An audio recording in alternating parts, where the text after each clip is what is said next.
After 10 years of countless updates and honestly dozens of DLC expansions, Payday 2 has become one of the most content-rich and densely packed co-op games ever made. But I think many fans would agree that it's time for the next phase of the franchise, and that's what I get to show you today, my very first look at Payday 3.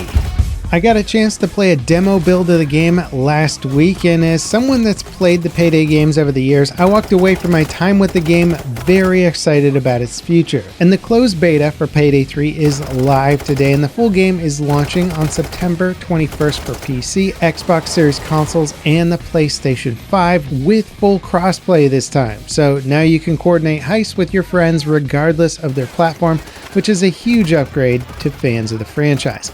Also, I'd like to thank the devs for sponsoring this video today and giving me an opportunity to play the game early. You can find a link with more info on Payday 3 in the video description. Now, the demo I played was limited to a single heist, and unfortunately I didn't have a co-op party for me at the time, so everything I'm going to show you here today is based on my time playing with bots on the Capital Bank heist. Ultimately though, the game will ship with 8 total heists. The engine has also seen a massive upgrade, moving from the aging diesel game engine to the Unreal 4 engine. And that move seems to have enabled the devs to not only improve the visuals, but also do way more with the core gameplay. Stealth gameplay, where you case a joint, aka the masks off gameplay, is now a much bigger part of the overall heist loop. In Payday 2, the most that you really did with casing a joint was walk around the location, like trying to avoid detection while figuring out where the important items and NPCs had spawned in. However, now when you're casing, it can massively benefit your heist experience by opening new opportunities for escape routes and just additional rewards. You can interact with most objects in the level, you can hack cameras, pickpocket guards, break into doors, open safes and side objectives, open security gates, disable security systems, and more. In Payday 2, your stealth options were mostly just avoiding detection or intimidating/incapacitating anyone that detected you. Now the levels have different zones where NPCs will react accordingly.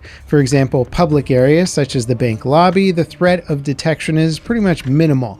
But in private areas, like once you walk into an employee-only room or break into a back door, the guards will demand that you exit the area, and they'll escort you to the nearest public area. I'll need you to come with me. This area is restricted.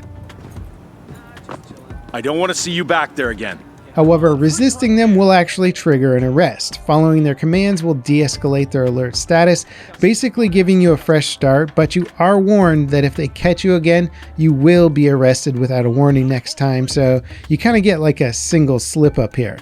And this is a huge deal because it means heists don't automatically trigger the mask on mode as soon as you get fully detected and guards radio you in. The result is a much more immersive and varied experience where the NPCs behave in what would be more realistic ways. The devs have also expanded a lot on what the game can throw at you. NPCs aren't static anymore. They spawn in dynamic locations, they have different patrol routes, and they'll react much more convincingly to your presence. They also have unique conversations if you listen to them, and they interact differently with one another.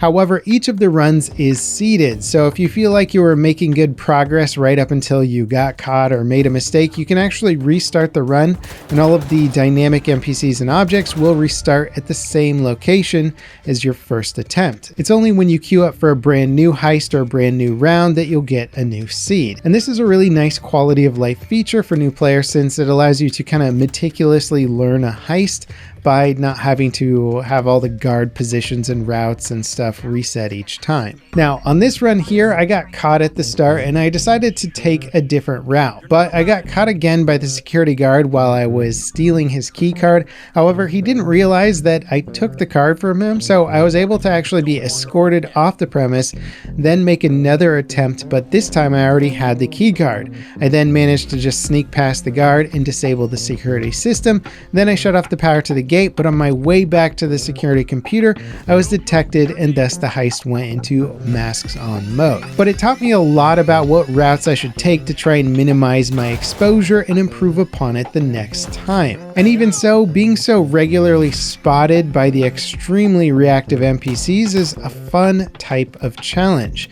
And when it comes to combat, the NPCs that are thrown at you get increasingly difficult, as one might expect. And even playing with 3 NPC teammates, I generally had to keep the difficulty level pretty low as it just got overwhelming to try and deal with the somewhat challenging enemies, and I imagine the other levels and experiences are going to throw even more at you. I am really excited to see how far I can push this challenge though once I have 3 human teammates working with me, all guarding different angles and coordinating meticulously. And while this level of challenge shouldn't be totally unfamiliar to Payday gamers, it's still a really refreshing and engaging gameplay experience. So many devs these days seem afraid to really challenge their players with their NPCs, but in Payday 3 the challenge feels like a natural extension of the premise. You're trying to steal literal truckloads of money from a bank. It should be hard and the guards should always be on high alert. So when you turn a corner without checking and you get detected almost instantly, it might look brutal, but it fits the theme of the game perfectly. And it's really cool just how much the first stage of these rounds makes things feel different each time and can set up the rest of your heist experience. Different problems with different solutions and different side objectives may tempt you to break from a safer path to get even more loot at the end. It's a solid evolution to a franchise that already had a ton of depth. Now, the move to the Unreal 4 engine has also improved the visuals massively. Aside from the character models, the weapon models, all of the new skins and upgrades looking just way better, there's also new environmental cosmetic destruction. If you shoot walls or office furniture, it reacts to the shot and shows signs of damage. The level can look absolutely pristine at the start of a heist, but by the end it might look like a total war zone. It makes the heist levels feel more interactive without actually compromising the balance of the game by giving you, say, like total destruction. And the office, or rather the bank level, starts to look absolutely epic the longer your firefights go on. Now, there's also a fairly robust skill tree as you rank up your character. I was able to explore some of it, but these skills seem like they're going to open a lot of new doors and playstyles for people who enjoy very specific types of combat or types of moving around the map. Like if you want to favor stealth, you can really double down on stealth abilities. And if you're playing with friends, you can definitely plan on synergizing these abilities as well. There's also universal gameplay modifiers that add even more flavor when you need to increase the challenge of the game. And even though my time with Payday 3 so far has been limited to one level, it does get me extremely excited for the full release. Payday has always been a franchise that rewards players for meticulous execution, and Payday 3 ups that challenge while giving you just tons of new tools and mechanics and depth. It seems really easy to dive in and start learning the nuances of becoming an effective robber, which is also really important. I'd be curious, are you guys excited for Payday 3? Is it on your wish list? Let me know in the comments, and as always, thanks for watching guys. This is Level Cap, signing off.